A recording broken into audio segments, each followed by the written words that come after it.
This is our chest press Selectorized machine. If you ever forget what it does, there's a plaque on the machine with little stick figures that will show you how to do the exercise, but also demonstrate which muscle groups are worked with this. First thing you want to do is adjust the seat and the handles to be at your comfort level. For the handles, it's going to affect where you start with your hand position.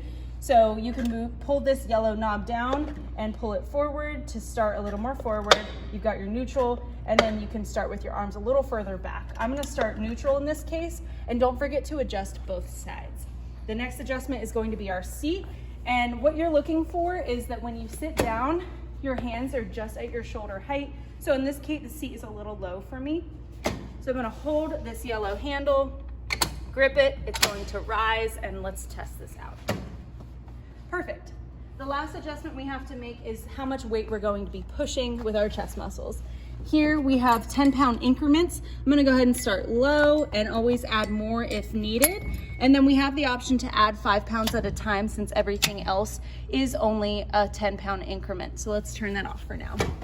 To perform the exercise, we're going to push both hands forward and then slowly controlled bring it back. This is working your pectoral muscles. And the great thing about this machine is you do have the option to do single arm chest.